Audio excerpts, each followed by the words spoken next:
Heyo, hello. So I had a little breakdown not too long ago. I even recorded it on TikTok, what you see on some of those unhinged crazies on right-leaning YouTube channels. It started innocent enough, then descended into a little pity party that ended up swelling my eyes for the next 24 hours, and it was painful. Needless to say, I deleted that from my page, and they always say if it's online, it lasts forever, but honestly, no one even really knows who I am, let alone seek out a video episode of a bad decision I made during an epic breakdown. Well, epic for me anyway. I've been known to be a little cold-hearted, or present as cold-hearted. If you don't know who I am, I'm just a regular idiot on the internet who's not an expert in anything, but knows just a little bit about a lot of things, which is enough to make me just a little dangerous. So with that said, I'd love to see you around here more often, so do follow and comment.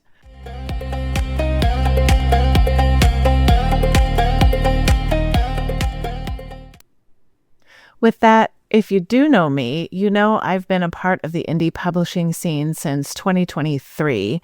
So not very long, but long enough to understand how incredibly hard it is. So we've been sold the idea that being an author is the perfect introverted activity. Those of us who choose the company of ourselves, or a select few, we can finally put to paper the vast worlds we carry in our heads as a means to share ourselves with the world that we're uncomfortable speaking to in a way that we are comfortable with, if that makes sense. We can hide behind a pen name and create a hidden identity that we can strive to make a living under. Now, that's all nice in theory, but what happens when the world we want to share with has become more of a spectacle? One that values likes and subscribes that wax and wane according to how you present yourself online.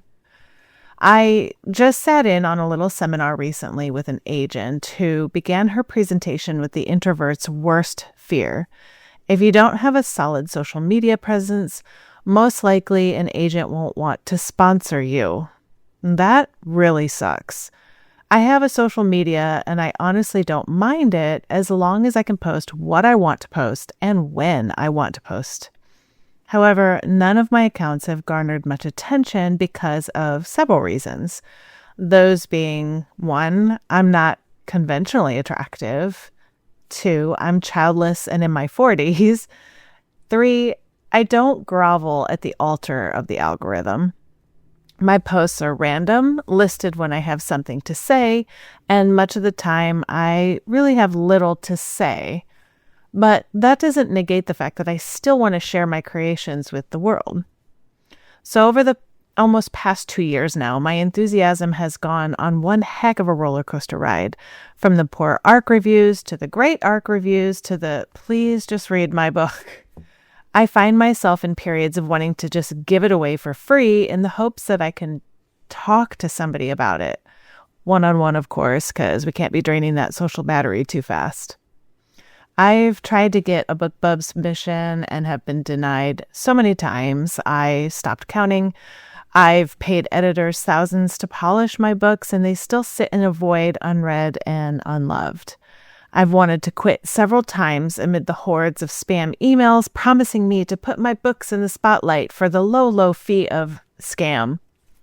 I hear advice floating around from professed experts that range from, just keep writing, don't market until your 4th book or your 5th book, go ahead and market your debut, do social media, you won't sell unless you're on TikTok, stick with only one platform, make a newsletter. And unlike the inner voice in the story The Natural, if you build it, they won't always come. So that's where the capitalist gremlins come into play in the form of marketing.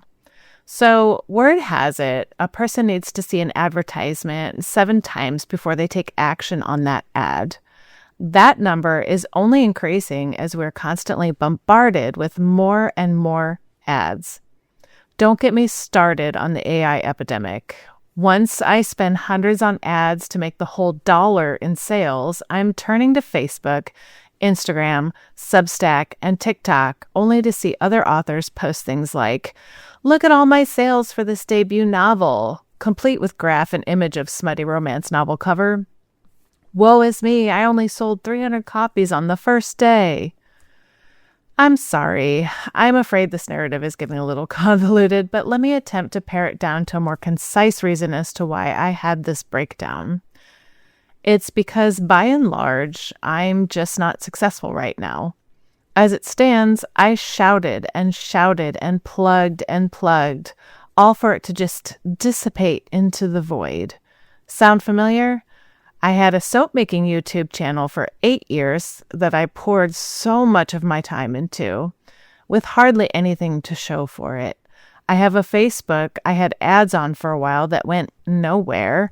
I mean, people liked and clicked on it, but I made no sales that way. I have an Instagram that hardly anyone interacts with, along with Threads that hardly anyone interacts with. My LinkedIn goes nowhere, my TikTok gets hardly any views, and my newsletter has truly stagnated on Substack. I've published 4 books, entered dozens of contests, and barely do I get a blip anywhere. It's hard not to take that lack of response and either A, chalk it up to not doing enough, B, not being interesting enough, or C, not paying enough money to advertisers. So I recently had a Kickstarter that failed spectacularly, even though I did my due diligence in getting interest beforehand.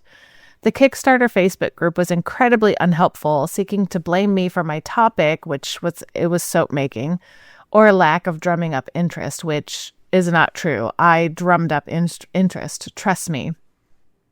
It was after I took down this Kickstarter that I spent weeks perfecting that I finally just broke down.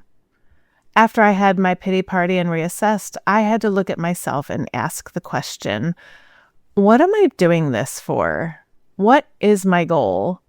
I read an interesting Bible study where an older movie, Cool Runnings, John Candy's character was quoted as asking another character, if you're not enough without it, you'll never be enough with it. And it, in the case of the movie, was being a gold medal. So that really made me take pause. In a world where writing has essentially become a brand, I had to stop and think, what is my it? I could ask you the same question, like, what is your it? Would it be readers, followers, likes, subs, money? My first inclination was money, of course, because of course it was. I mean, I feel like a lot of people feel that way, and you'd kind of be lying to yourself if you didn't admit that. But I think a lot of people fool themselves into thinking that it's not, basically. But my reasoning about money, it was not necessarily like, lots of sales or whatever like that. But my reasoning was, it was more of a metric. So it would tell me that I'm succeeding by, the money numbers. Because money means sales, and sales means reads. So ultimately, I've determined that my it is sharing my world. So I've carved these really neat, nuanced characters that I just want to talk about. And I want them to live in the heads of other people. So this is why I've been much more charitable in just giving it away. Yes, I'd like to make a living from it, but the reality is I don't think I have the skill to make that happen in this world. And that's okay. So what is your it? Maybe it has nothing to do with publishing. Maybe it's that promotion or that crush you've had forever, a fancy house, a greener garden. Whatever it is, remember that if you're not enough without it, you'll never be enough with it. Catch you later.